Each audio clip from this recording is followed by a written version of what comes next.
The twin suns of Luminous Heaven cast ethereal shadows through the crystal formations as Zara, Nightwind, knelt beside a cluster of rare moonbell flowers. Their petals shimmered with an inner light, each one containing enough healing essence to mend broken bones or cure fever. She carefully harvested only what she needed, whispering ancient words of gratitude as her ancestors had taught her. The Etherian people lived in harmony with their crystal world, their silver skin and luminous blue hair reflecting the planet's natural beauty. Zara's fingers, long and graceful like all of her kind, moved with practiced precision as she gathered the precious blooms into her woven collection pouch. A sudden roar split the peaceful afternoon air. Zara looked up, her violet eyes widening as something streaked across the sky, trailing smoke and fire. The object was clearly artificial, nothing like the gentle floating seeds that sometimes drifted between the crystal spires. It crashed beyond the rainbow ridge with a tremendous sound that sent crystal birds scattering from their perches. Her first instinct was to flee. The elders had warned about sky metal that sometimes fell from the stars, often bringing danger. But something about the smoking trail nagged at her scientific curiosity. As the village's primary botanist, she had studied many strange phenomena, and this seemed different from the usual meteor showers. Gathering her courage and her healing supplies, Zara made her way through the crystal maze toward the crash site. The formations here grew wild and untamed, their surfaces sharp enough to cut unwary travelers. She moved carefully, using paths known only to her people. The wreckage lay in a small clearing, still smoking and crackling with unfamiliar energy. The craft was unlike anything in her studies of ancient texts. Its hull was dark metal with strange markings, and various panels blinked with colored lights. But what made her gasp was the figure lying motionless nearby. It was clearly an intelligent being, though unlike any she had ever seen. Where Etherians were tall and willowy, this creature was compact and sturdy. Its skin was a warm tan color without any of the natural luminescence her people possessed. Short brown hair covered its head, and its features were strong but somehow gentle. Zara approached cautiously. The being wore strange clothing that seemed to be some kind of protective suit, now torn and bloodied. She could see it was breathing, but shallowly. Without conscious thought, her healer's training took over. She knelt beside the injured stranger and carefully examined the wounds. There was a deep gash along one arm and what appeared to be a head injury. The being's life force felt weak but stable. Working quickly, she crushed several moonbell petals and mixed them with spring water from her travel flask, creating a healing paste. As she gently cleaned the wounds, the stranger stirred and opened its eyes. They were dark brown, alert despite the obvious pain, and held an intelligence that made Zara's breath catch. The being looked at her with wonder rather than fear. "Are you real?" The stranger whispered in a voice that was deeper than any Etherian's, with strange inflections she had never heard. Somehow, though, she understood the meaning. "I am real," she replied softly, continuing to apply the healing salve. "You are badly hurt. Please lie still." The being's eyes widened further. "You can understand me?" The translation matrix in my suit must still be working. It tried to sit up, but winced in pain. "My name is Marcus. Marcus Stone. I'm human." "Human?" Zara repeated the unfamiliar word. "I am Zara Nightwind of the Etherian people. You have crashed on our world, Luminous Heaven." "Thank you," Marcus said, studying her face with obvious fascination, "for helping me. Most species wouldn't aid a stranger." "Most species?" Zara paused in her ministrations. "You know of others?" "I'm a cargo pilot. I travel between worlds, delivering supplies to colonies and outposts. I was caught in a plasma storm near your system and had to make an emergency landing." He looked at his ruined ship, though it wasn't much of a landing. Zara had heard rumors of sky travelers in ancient stories, but had always assumed they were myths. Yet here was living proof, bleeding and vulnerable under her care. She found herself drawn to his evident pain, both physical and emotional. "Your world is beautiful," Marcus continued, looking around at the crystal formations, "like nothing I've ever seen." "It is dangerous for outsiders," Zara warned, though she found herself reluctant to frighten him away. "There are shadow beasts that hunt when the suns begin to set, and my people ... They do not trust strangers." As if summoned by her words, a low growl echoed from the crystal maze around them. Zara's blood chilled. The shadow beasts were nocturnal hunters, but the crash and smell of alien blood must have drawn them out early. "Can you move?" she asked urgently, helping Marcus to his feet. "I think so," he said, though she could see the effort it cost him. "What are these shadow beasts?" "Creatures of darkness that feed on life energy. They are drawn to injury and fear." She looked around desperately. "There is a cave system nearby where we can shelter, but we must move quickly." Marcus retrieved a strange device from his crashed ship, checking its functionality with practiced efficiency. "This might help," he said, showing her what appeared to be some kind of weapon. "Though I'd rather avoid fighting if possible." The growls were getting closer, echoing off the crystal walls from multiple directions. Zara took Marcus's free hand, marveling at its warmth and strange texture, so different from her own cool, smooth skin. "Follow me exactly," she whispered. "Do not step where I do not step." She led him through a maze of crystal passages, her knowledge of the terrain their only hope. Behind them, she could hear the shadow beasts drawing closer, their hunting calls growing more excited as they caught the scent of fresh blood. They reached a narrow crevice just as the first shadow beast appeared, a writhing mass of darkness with eyes like burning coals. Zara pushed Marcus into the opening and squeezed in behind him, her heart racing not just from fear, but from the strange comfort of his presence. "They cannot follow us here," she whispered, though they could hear the creatures prowling outside, frustrated by their escape. The crystal formations disrupt their ability to phase through solid matter. In the close confines of the crevice, she became acutely aware of Marcus's warmth, his unfamiliar but oddly appealing scent. Her people were naturally empathic, able to sense emotional states, and she could feel his gratitude, his wonder at her world, and something else that made her pulse quicken. "Thank you," he said softly, his brown eyes reflecting the faint crystal light. "You saved my life." "We saved each other," she replied, surprising herself with the admission. "I have never seen anyone fight a crash landing with such skill." As they waited for the shadow beasts to lose interest and move on, Zara found herself studying this strange being called human. His resilience impressed her, his kindness touched her, and his gentle manner awakened something she had never felt before. Outside, the shadow beasts finally departed, their hunting calls fading into the distance.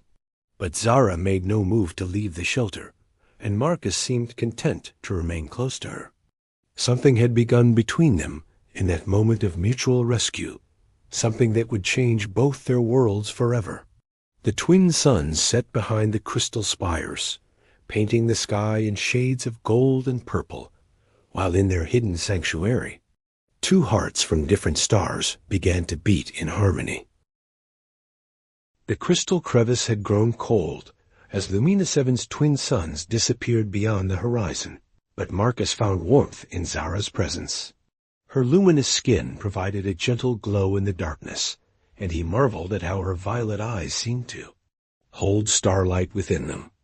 Every breath sent sharp pain through his ribs, reminding him that her moonbell salve could only do so much for his injuries. "The shadow beasts have moved on," Zara whispered, listening to the sounds beyond their shelter. "But you need more healing than my field medicines can provide." Marcus tried to shift position and immediately regretted it. A wave of dizziness washed over him, and he felt something warm trickling down his side. "I think you're right," he admitted, pressing his hand against what felt like a reopened wound. Zara's eyes widened with concern as she saw the fresh blood seeping through his torn suit. Her cool fingers brushed against his hand, and he felt a strange tingling sensation, as if her touch carried some kind of energy. "Your injuries are worse than I thought. There may be internal damage that surface healing cannot reach." "I've survived worse crashes," Marcus said, though his voice sounded weaker, even to himself. "My ship's medical bay might have something." "Your ship is too damaged, and we cannot reach it safely in the darkness," Zara interrupted gently. She seemed to be wrestling with some internal decision, her delicate features tense with worry. "There is another way, but it would require great trust between us." "I already trust you with my life," Marcus replied without hesitation. "You saved me from those creatures, and you're still here helping a complete stranger. What do you need me to do?" Zara's luminescence flickered slightly, a sign of emotional turmoil that Marcus was beginning to recognize. "There are sacred healing chambers beneath the crystal gardens, places where my people have practiced deep healing for thousands of years. The concentrated essence of the planet itself flows through those caverns." But Marcus sensed there was more she wasn't telling him. "But they are forbidden to outsiders. If my people discover I have brought you there." She looked away, her silver hair catching the faint crystal light. "I could be exiled from my village, cast out from everything I have ever known." The weight of her potential sacrifice settled over Marcus like a heavy blanket. "Zara, I can't ask you to risk that for me. There has to be another way." "You are not asking," she said firmly, meeting his eyes again. "I am choosing. Your life force is weakening. I can sense it." Her voice softened. "And I find that I cannot bear the thought of losing you so soon after finding you." Something warm bloomed in Marcus's chest that had nothing to do with his injuries. "Finding me?" "You appeared like a falling star," she whispered, her cheeks glowing brighter. "My grandmother used to tell stories of sky travelers who would bring new wisdom to our world. I thought they were just tales for children." "Maybe." "They were prophecies," Marcus suggested, surprising himself with the romantic notion. The pain medication in his system, combined with Zara's ethereal beauty and the magical quality of this world, was making him unusually poetic.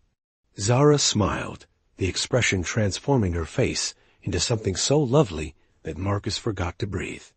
"Can you walk if I support you?" "With you beside me, I think I could fly," he said, then immediately felt embarrassed by his boldness. But Zara's glow intensified, suggesting his words pleased rather than offended her. She helped him squeeze out of the crevice, and together they made their way through the crystal maze under the light of Luminous Seven's 3 moons. The formations seemed to respond to Zara's presence, their natural phosphorescence brightening as she passed, creating a pathway of soft blue-white light. "How do you do that?" Marcus asked, fascinated by the phenomenon. "All Etherians share a connection with our world's crystal matrix," Zara explained as they walked. "It is part of what makes us who we are. The crystals respond to our emotional states, our life energy, our intentions." "And what are your intentions now?" Marcus found himself asking. She paused, looking at him with an expression he couldn't quite read. "To heal you, to save you, to ... She trailed off, seeming to struggle with words. "To what?" "To understand. Why you make the crystals sing when you are near me," she admitted quietly. "They have never done that for any outsider before." Marcus noticed it then, a faint harmonic humming from the crystal formations around them, barely audible, but definitely there. "They're singing?" Each crystal resonates with life energy. When two compatible souls are close, they create harmonies. Zara's voice was barely a whisper. "According to our legends, It only happens when ... double quotes, she stopped herself. When what? When hearts recognize their other half, she finished, her luminescence pulsing with what Marcus now realized was embarrassment. Before he could respond to this revelation, they reached what appeared to be a solid crystal wall. Zara placed her palm against its surface and spoke words in her native language, musical and flowing like water over stones. The wall shimmered and became transparent, revealing a passage that led downward into the planet's depths. The entrance will remain open only as long as we are together, Zara explained as they descended through crystalline corridors that seemed to have been grown rather than carved. The chambers recognize bonded pairs and allow them passage. Bonded pairs? Marcus's heart rate increased, and not just from the exertion of walking. Those who are connected on a deep level, Zara said diplomatically. Friends, family, lovers, ... Her voice caught on the last word. The healing chamber took Marcus's breath away. The cavern was vast, its walls lined with crystals of every color imaginable. In the center, a pool of water glowed with the same soft light as Zara's skin, steam rising from its surface in spirals that seemed to dance with their own intelligence. The healing waters, Zara breathed reverently. They are charged with the planet's life essence, capable of mending not just physical wounds, but spiritual ones as well. Marcus stared at the mystical pool, feeling waves of energy radiating from it. It's incredible. But won't your people know we were here? The chambers keep their own secrets, Zara assured him, helping him toward the water's edge. But you must remove your clothing. The healing cannot work through artificial barriers. Under other circumstances, Marcus might have been embarrassed, but the pain was making him dizzy again, and Zara's matter-of-fact tone made it seem perfectly natural. She turned away respectfully as he struggled out of his damaged suit, though. He caught her stealing glances when she thought he wasn't looking. The water was perfectly warm as he lowered himself into it, and immediately he felt the healing energy flowing through him. His wounds began to close, the pain in his ribs eased, and the constant headache that had been plaguing him since the crash finally faded.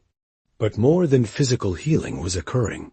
As he relaxed in the mystical waters, he felt his consciousness expanding, connecting with something vast and ancient and welcoming. Images flowed through his mind. Zara as a child, playing among crystal flowers. Her joy at discovering new species of healing plants. Her loneliness despite being surrounded by her people. Her dreams of adventure beyond her world's boundaries. I can see your memories, he said in wonder, turning to find Zara kneeling beside the pool, her hand trailing in the glowing water. And I can see yours, she replied softly. The healing waters connect souls as well as mending bodies. I see. Your travels among the stars, your longing for a place to truly call home, your kind heart that compels you to help others, even when it brings you danger. Their eyes met across the mystical pool, and Marcus felt something fundamental shift in his understanding of the universe. This wasn't just attraction or gratitude, it was recognition. Soul-deep and undeniable. The crystals aren't just singing anymore, Zara whispered. They're composing symphonies. Marcus could hear it now, a complex harmony that seemed to celebrate their connection, to welcome the joining of two hearts from different worlds. He reached out his hand, and Zara took it without hesitation, her cool fingers intertwining with his warm ones. What happens now? He asked. Now, she said, her violet eyes shimmering with unshed tears of joy. We face whatever comes together. The healing waters glowed brighter, as if approving their choice, and somewhere in the depths of the crystal planet, new harmonies were born, the first notes of a love song that would echo through the stars. Kira Swiftbrook moved through the crystal gardens with the silent grace that had earned her reputation as the village's finest scout. Her luminous blue hair was braided with tracking crystals that helped her navigate even in complete darkness. and her silver skin bore the intricate tattoos marking her as a guardian of the forest paths. At 19, she was 3 years younger than her sister Zara, but fierce protectiveness made her seem older. She had been searching for Zara since dawn, when the healers reported that several precious moonbell flowers had been harvested from the restricted groves. Only Zara had permission to gather from those sacred gardens, but she should have returned to the village by sunset. Now, with the twin suns high overhead again, Kira's worry had transformed into determined action. The tracker crystals in her hair chimed softly, detecting traces of her sister's life energy. But there was something else, an unfamiliar resonance. That made the crystals hum with confusion. Kira had never sensed anything like it, warm and steady where Etherian energy was cool and flowing.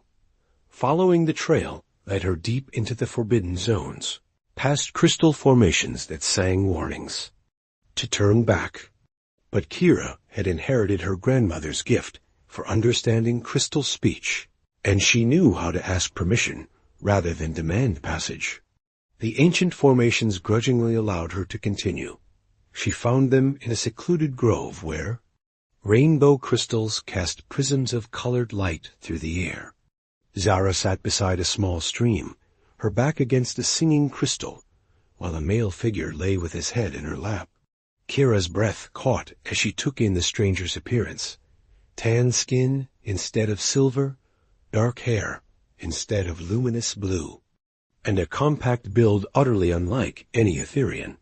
But what truly shocked her was the way the crystals around them glowed with harmonious light, creating a symphony of color and sound that spoke of deep soul bonding. The rainbow crystals only sang like that during the most sacred ceremonies, when hearts joined so completely that even the planets celebrated their union. "Zara," Kira whispered, stepping into the grove. Her sister's violet eyes snapped open, widening with alarm as she saw who had found them.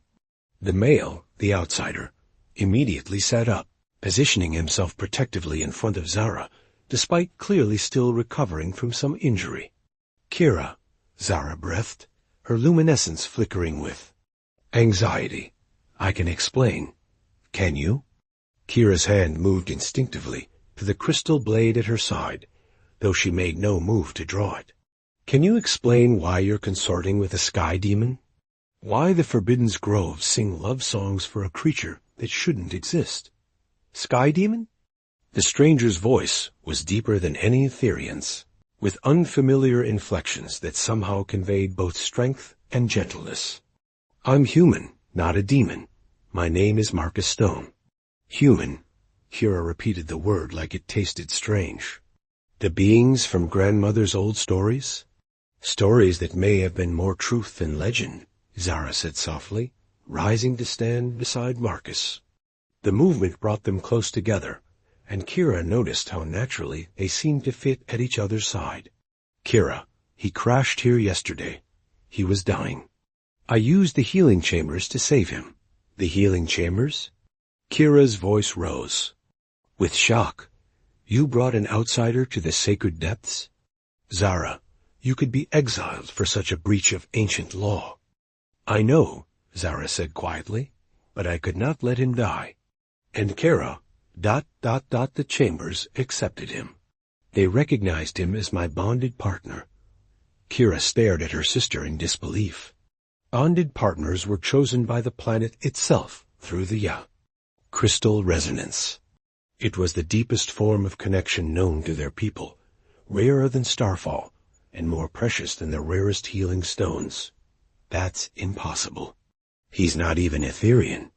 "The crystals don't lie," Marcus said gently, gesturing to the continuing light show around them. "I don't understand it either, but I can feel the connection. Your sister saved my life, and somehow she became part of it."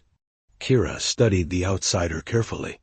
Her training as a scout had taught her to read body language and energy patterns, and despite his alien appearance, she could sense no deception in him. More troubling, she could see genuine care in the way he looked at Zara, and protective instincts that matched her own. "Show me your hands," she demanded suddenly. Marcus looked puzzled, but extended his hands palm up. Kira stepped closer and placed her own hands just above his, not quite touching. Immediately, she felt the warm energy that had confused her tracker.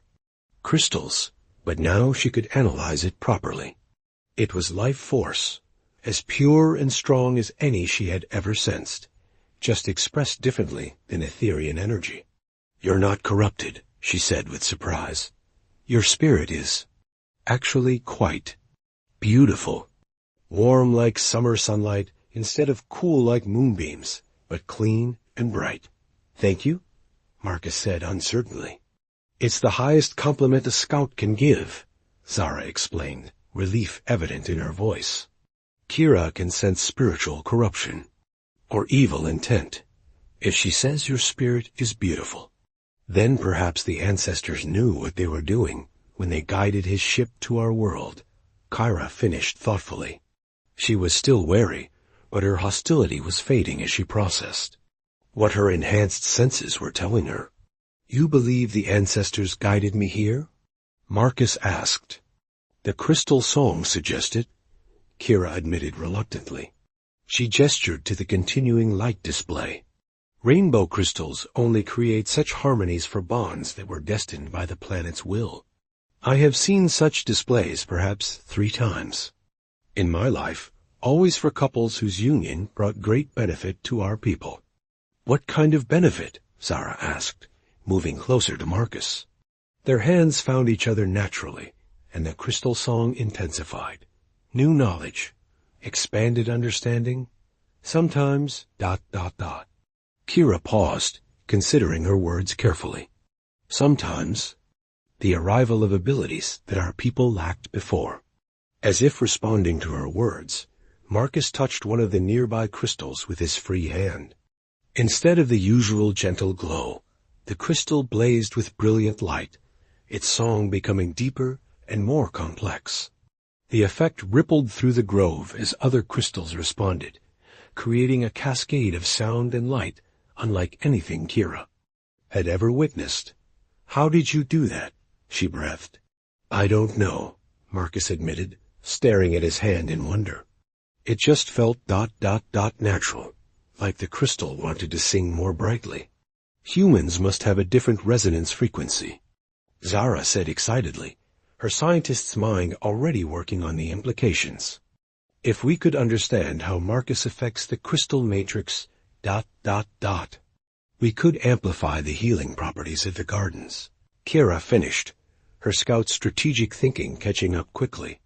"Strengthen the barriers that protect our village. Maybe even restore the damaged sectors that have been silent for decades.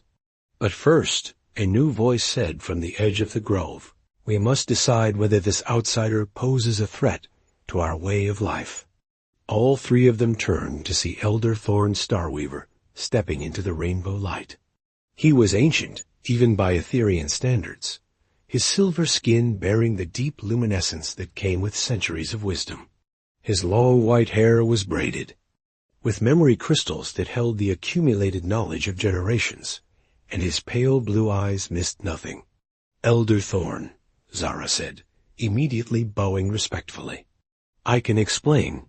"No need, young healer," the elder said gently, raising a hand to stop her words. "The crystals have been singing your story across the entire forest network. Every guardian and elder knows of your sky-fallen mate." "Mate?" Marcus looked startled by the word. "The crystals recognize no lesser bond," Elder Thorn explained, studying Marcus with interest rather than hostility. "Tell me, human, what were you carrying in your damaged vessel?" "Medical supplies," Marcus answered honestly. "Food synthesizers, water purification units, and healing compounds for the outer colony worlds." "Why?" Elder Thorn's eyes brightened with something that might have been satisfaction. "Because our scouts report that a plague has begun spreading through the crystal colonies in the northern territories. Our healers are baffled by this new disease, but perhaps—" He looked meaningfully at Marcus's hands, still glowing where they touched the crystals. Perhaps the ancestors sent us not just a mate for our finest healer, but the key to saving our people. You're not going to exile them? Kira asked in surprise. Exile the pair whose bond may represent our salvation? Elder Thorn chuckled, a sound like wind chimes in a gentle breeze. I think not. However, his expression grew serious. The village. Council must meet to discuss these unprecedented circumstances.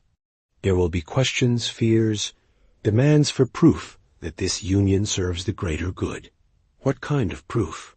Zara asked, though she was already moving closer to Marcus, their joined hands glowing brighter with each passing moment. The kind that can only be demonstrated, Elder Thorn replied mysteriously. Rest tonight, young ones. Tomorrow you will face the great assembly, and we shall see if your love can indeed work miracles. As the elder departed, leaving them alone in the singing grove, Kira looked at her sister and the human who had captured her heart. The crystals continued their celebration, painting the air with impossible colors and filling the forest with songs of joy. Are you ready for what comes next? Kira asked them both. Zara and Marcus looked at each other, and in their eyes, Kira saw the reflection of something deeper than love. She saw destiny awakening, two souls preparing to change the fate of worlds. Together, they said in unison, their voices blending. Like a perfect harmony, we're ready for anything. The crystals sang their approval, and even Kira found herself smiling as she realized that sometimes the greatest bonds were forged not in similarity, but in the beautiful music that different hearts could create when they chose to beat as one.